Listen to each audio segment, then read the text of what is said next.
Hello आणि नमस्कार. मी सुवर्णाच्या जग या आपल्या मराठी यूट्यूब चॅनलमध्ये तुम्हा सगळ्यांचं मनापासून खूप खूप हार्दिक स्वागत करत आहे.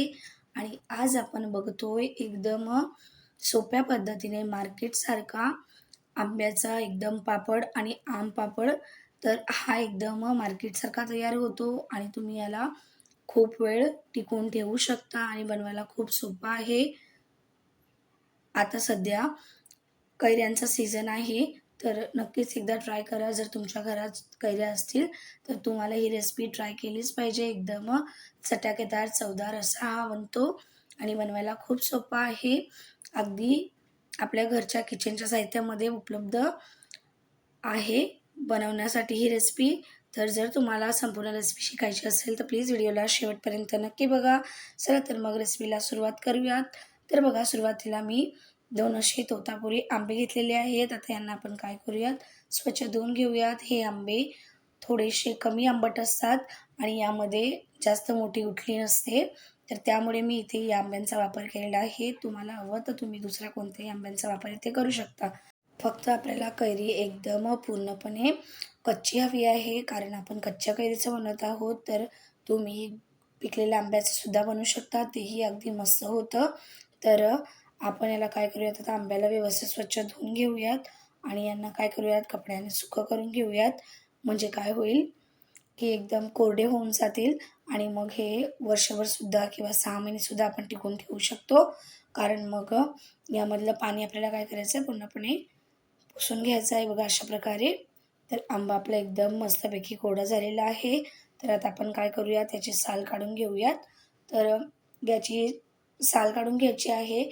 तुम्हाला हवं असेल तर तुम्ही इथे आणि कोणत्याही आंब्याचा वापर केला तरी चालेल. फक्त एकदम जास्त आंबट घेऊ नका, नाहीतर मग थोडंसं साखरेचं प्रमाण तुम्हाला वाढवावं लागेल. तर बघा अशा प्रकारे काय करायचं ना, सगळी साल काढून घ्यायची आहे. तर बघा दोन्ही आंब्यांची साल काढून झालेली आहे. आता मी काय करते, यांना बारीक बारीक असं कापून घेते. म्हणजे काय होईल की आपल्याला हे शिजवायला सोपं जाईल आणि हे लवकर शिजतील.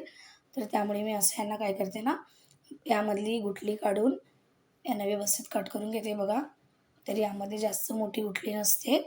तर आंब्यांची निवड करताना तुम्ही या आंब्यांचा निवड करा. म्हणजे काय होईल की यामध्ये गुठली जास्ती मोठी नसते आणि यामध्ये रेशो पण कमी असतात. त्यामुळे काय होतं की कमी आंबा वाया जातो. तर आंबा कट करून झालेला आहे. तर बघा, आता मी गॅसवरती कढई ठेवलेली आहे. त्यामध्ये आपण काय करूयात, पाणी घालून घेऊयात. तर पाणी इथे आपल्याला जास्त घालायचं आहे. तर मी ते 2 ते 2.5 ग्लास पाणी इथे वापरते. कारण काय आहे, आपला जो कापलेला आंबा आहे किंवा कैरी आहे, त्याला व्यवस्थित पाण्यामध्ये बुडलं पाहिजे. तर अशा प्रकारे आपल्याला काय करायचं आहे, यामध्ये पाणी ठेवायचं आहे. तर बघा, पाणी इथे मी जास्त घेतलेलं आहे. आता यावरती झाकण ठेवते. झाकण ठेवून मीडियम फ्लेमवरती एक 10 मिनटं याला मीडियम फ्लेमवरती शिजवून घेते. एकदम आपल्याला काय करायचं, नरम करून घ्यायचं आहे. बघा 10 मिनटं झालेली आहेत आणि आपला एकदम मस्त असा हा कैरी शिजून झालेला आहे. तर कैरी शिजून झालेली आहे. आता मी एक बाउल घेतलेला आहे. त्यावरती चाळणी ठेवली आहे आणि त्यावरती काय करते, सगळं पाणी ओतून घेते. तर आपल्याला कैरी वेगळी करायची आहे आणि पाणी वेगळं करायचं आहे आणि या पाण्याचा तुम्ही सरबत बनवण्यासाठी सुद्धा वापर करू शकता. तर याला फेकून देऊ नका. तर बघा, आता मी याला व्यवस्थित काय करते ना, चाळणीने चाळून घेते आणि याला थंड करून घ्यायचं. नाही घेतलं तरी चालेल. तर डायरेक्ट असं बघा, मी दाखवते ना, अशा प्रकारे मॅश करायचं आहे. तर गरम याच्यातच मी याला मॅश केलेलं आहे. म्हणजे काय होतं ना, चाळणीमध्ये मॅश केलं तर आपल्याला एकदम पातळ आणि अशा प्रकारे स्मूथ असा एकदम गर तयार होतो. बघा अशा प्रकारे. तर अशाच प्रकारे आपल्याला हवं आहे आणि यामध्ये रेशो खूप कमी निघालेले आहेत.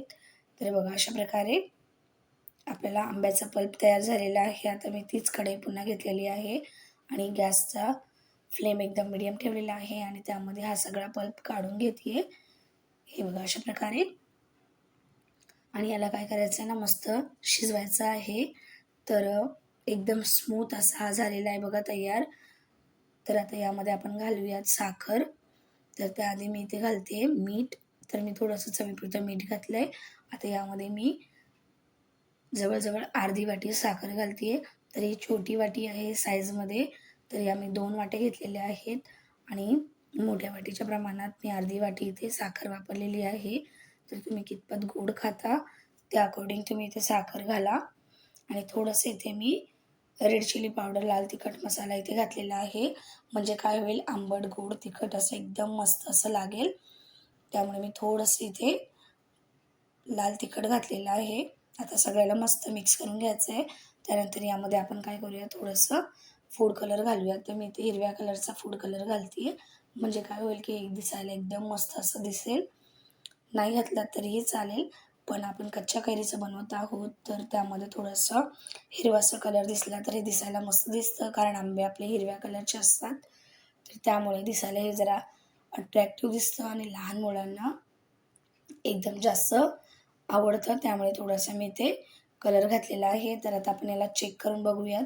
तर बघा हे कसं ओळखायचं, आपण एका डिशवरती याला थोडंसं काढून घ्यायचं आणि जर का हे एकदम पसरत नाही आहे, तर म्हणायचं आपलं एकदम पल्प रेडी झालेला आहे. तर आता आपण याला बाजूला ठेवून देऊयात आणि गॅस बंद करूयात. तर मी इथे आता एक प्लेट घेतलेली आहे, ज्यामध्ये मला हे सेट करायचं आहे. त्यामध्ये मी थोडंसं अर्धा चमचा तूप घातलेलं आहे. तुम्ही तेलसुद्धा वापरू शकता आणि याला काय करायचं आहे, प्लेटला व्यवस्थित स्प्रेड करून घ्यायचं आहे अशा प्रकारे. हे बघा.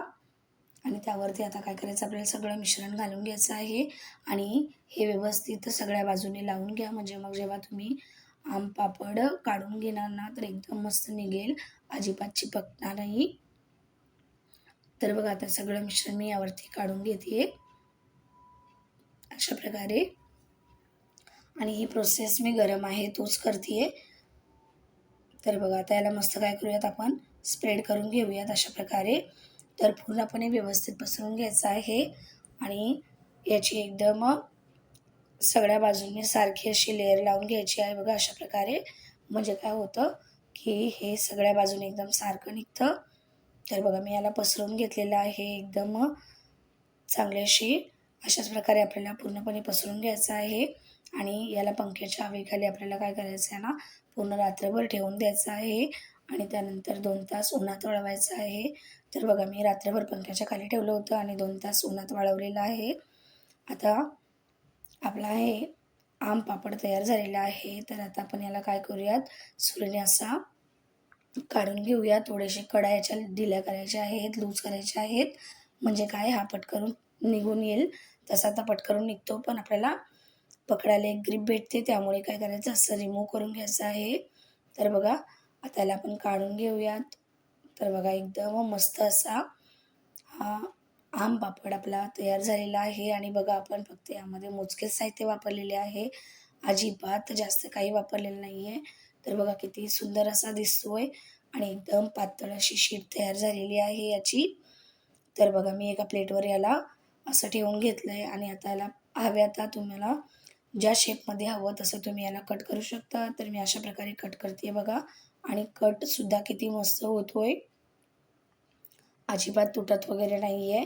तर यामध्ये फक्त आपल्याला 2 ते 2.5 तासाचं ऊन जरुरी आहे. म्हणजे एकदम पूर्णपणे सुकेल.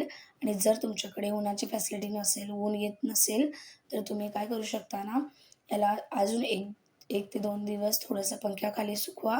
म्हणजे तुमचे आमपापड एकदम मस्त होऊन जातील. नाही उन्हात वाळत घातलं तरीही चालेल. तर बघा आता याला मी असं काढून घेते, तर किती मस्त असं निघतंय बघा. तर एकदम मस्त असा हा रोल निघालेला आहे आणि आपण याला थोडंसं तूप लावलेलं, त्यामुळे काय होतंय की यावरती एकदम मस्त अशी चकाकीसुद्धा आहे. तर बघा आपला एकदम मस्त असा आमपापड तयार झालेला आहे आणि हा बनवायला किती सोपा आहे, कुणी सहज बनवू शकतं. तर नक्कीच तुम्ही या उन्हाळ्यामध्ये ट्राय करा आणि ही रेसिपी तुम्हाला कशी वाटली नक्कीच मला कमेंट करून कळवा. आणि अशा प्रकारे तुम्हीसुद्धा आमपापड बनवून एन्जॉय करा. आणि जर तुम्हाला माझी रेसिपी आवडली तर प्लीज व्हिडिओला लाईक करा, शेअर करा, कमेंट करा, सबस्क्राईब करा माझ्या चॅनलला अशाच सोप्या रेसिपी बघण्यासाठी. आणि बघता बघा आपले सगळे एकदम आमपापड तयार झालेले आहेत. तर तुम्हाला मी जवळून दाखवते बघा. हे बघा एकदम मस्त असे रोल निघालेले आहेत. एकदम परफेक्ट मार्केटसारखी बनलेली आहे. कोणी म्हणणार सुद्धा नाही की हे आपण घरच्या साहित्यामध्ये बनवलेलं आहे. तर नक्कीच ट्राय करा आणि ही रेसिपी तुम्हाला जर आवडली तर प्लीज व्हिडिओला लाईक करा, शेअर करा कमेंट करा, सबस्क्राईब करा माझ्या चॅनलला अशाच सोप्या रेसिपी बघण्यासाठी.